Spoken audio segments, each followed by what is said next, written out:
Hi, good afternoon, everybody. My name is Patrick Tighe. I'm an associate professor in the Department of Anesthesiology at the University of Florida. I'm here to talk to you a little bit today about acute pain medicine and regional anesthesia, and also talk about some of the research areas in our discipline and some emerging topics here for you. So pardon me. So for disclosures, I have no commercial financial conflicts of interest to report. We do have a couple NIH funding sources that fund our research into acute pain and also cognition after surgery. Most importantly, I'm sure that's true for most of our researchers in this lecture series, tremendous support from family, collaborators, friends, colleagues. This is really a team effort, and none of us can do it by ourselves. This is my family. We have a lot of fun together. I think that I enjoy going to work, and I also really enjoy coming home too, and the two hopefully build off each other.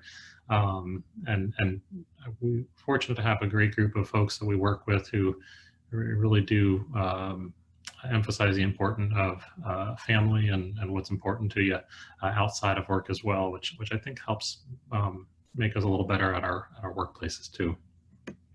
So some quick objectives today. We're going to talk about why we should care about acute pain, why we do this. We'll also very briefly get into this idea of artificial intelligence and pain, just some teasers and things you can start looking forward to for research directions, either in acute pain or in other areas of anesthesia or in other disciplines of medicine. Cool. So why should we care about acute pain medicine? I think REM probably said it best, because everybody hurts and everybody cries sometimes, hopefully not too much in life. That's certainly true in surgery. There are a lot of surgical procedures that cause a lot of pain afterwards. 60% of patients will suffer moderate to severe pain after surgery, and that number has been pretty stable for over a decade now. This is before, during, and after the recognition of how bad opioids can be in terms of long-term sequelae. Even with kind of innocent prescriptions just to help folks get through, can really cause some problems later on. And because of that, we've had a renewed interest, or maybe an expanded interest, in regional anesthesia. Regional anesthesia is where basically we put needles pretty close to nerves. We used to do this based on our understanding of anatomy, and sometimes we'd augment that with some nerve stimulation techniques. And about 10, 15 years ago, we really got a boost when we started applying ultrasound more and more routinely in doing so. And you can see here that we can easily, sometimes, not always, put this needle pretty close to a nerve, inject some local anesthetic around the nerve, and block the conduction of pain signals from the periphery to the central nervous system. At least that's the theory. You'll see this gets a little more complicated when we really start getting into better images for ultrasound, and we also start trying to get much more particular about which nerves we're blocking. So here's a cross-section of the brachial plexus that you might see under ultrasound, and you can see posterior tubercle of C7, which is a little different than what you'd see for C6 above it, and we're able to get much more particular about the nerve roots we're aiming for here. And usually for shoulder surgery, but several other types of upper extremity surgeries as well. And really the research over the past several years has been geared towards how do we take better care of patients having very painful surgeries by blocking nerves, by hopefully blocking them for long enough so that by the time the underlying wound healing and pain generation processes have resolved, then the nerve block resolves, and nerve block doesn't resolve before that. So we help keep people comfortable during the acute pain trajectory that they might otherwise suffer from early after surgery. Now, everybody's quite different in this regard. And so while we've been spending a lot of time getting better at how we put these needles close to nerves and which nerves we should put them close to and where on the nerve we should put it close to, we still have a long ways to go and a lot of other basic science questions about what differentiates certain patients' pain experiences. How do we individualize and personalize that care for the patient? Population level data that we generated is an important step in the right direction. But by looking at 10,000 people in anesthesia, we're really only looking at one person at a time. And so we need to figure out how we bring this building library of evidence that we're assembling down to treat individual people and respect their individualized differences.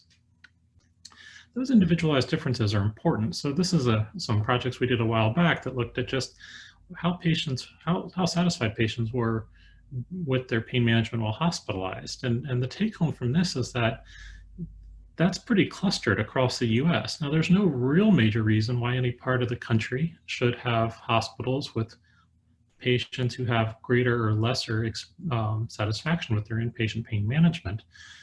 But it seems that differences do exist, and I'm sure everybody can hypothesize as to lots of potential reasons why, but these disparities are present, and it suggests we have some work to do to figure out how we can bring everybody up, can take care of each individual as part of a population, to take good care of them and leave them satisfied, but also safe in the short term and long term with their pain management after surgery.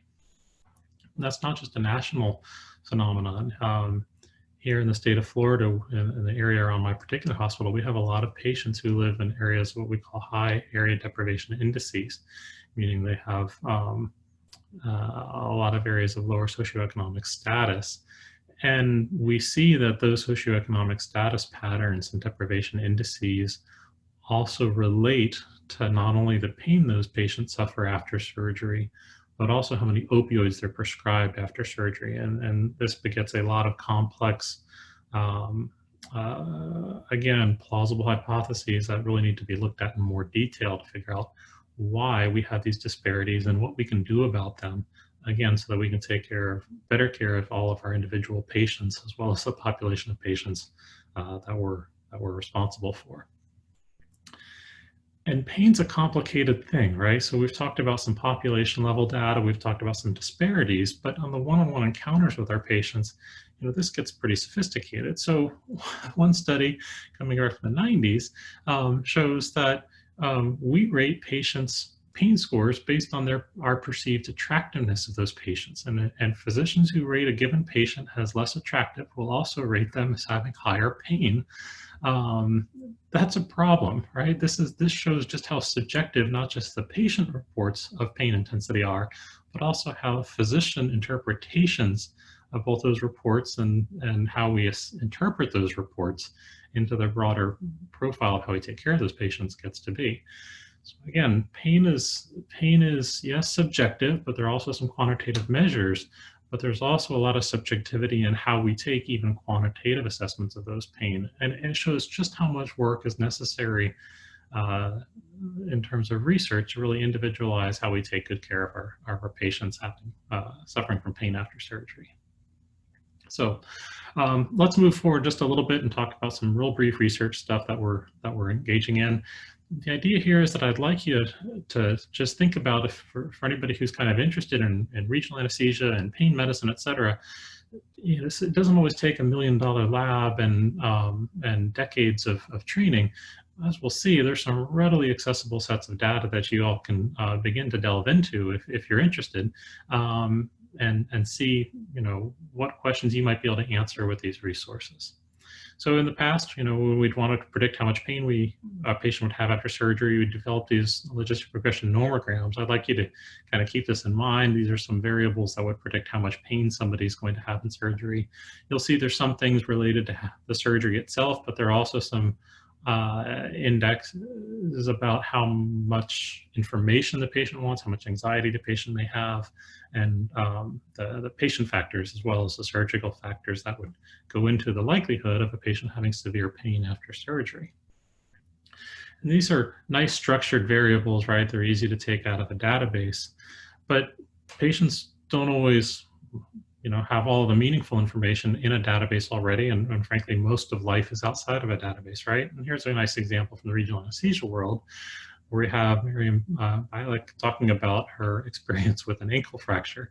You notice that she's basically giving us a lot of feedback about her regional anesthetic experience, even though it's not quantified in a database. We're also seeing that she's putting it into some context, and she's doing this very succinctly. This is from Twitter, but also quite clearly and conveying a very important message for us who might otherwise at the time have thought things had been going pretty well with her nerve block. And so how do we make good use of this, right? Here's another example where you can see this is when people are retweeting about their experiences with pain. You know, that it's not taken up a whole lot compared to other topics, which might have less of a motive construct and be disseminated more widely. So social media, freely accessible to download these with application programming interfaces, provide a lot of really rich data for those who might be interested in getting some of the data science. And again, using unstructured data, data that doesn't cleanly fit into a normal database of rows and columns. And you know, you can take this even to the nth degree. This is some work we've done looking at machine learning to predict outcomes after surgery. In this case, we're mostly looking at just how pain scores change in the first few days after surgery and use that to predict how much pain the patient is going to be in 30 days afterwards.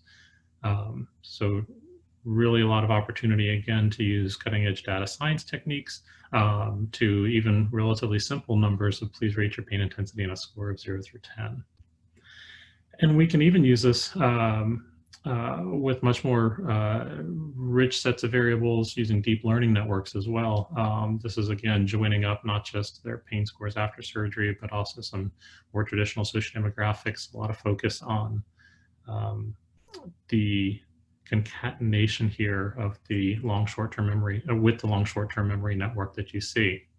Here's one of the major take-homes for this is pretty deep data science stuff, but nobody can do this alone, right? We really require a lot of work from our anesthesiology teams and a lot of work from our data science teams in order to come together and work together in order to bring these advances forward to our patients who have severe pain after surgery. So a big thank you to our team. You know, none of us can do this alone. We have a wonderful group of folks here that we all get to work with from not just the University of Florida, but across the country. And I'm very grateful. One of the things I love about the specialty is just how approachable and collaborative folks are, not just within the specialty either, but how accessible we are.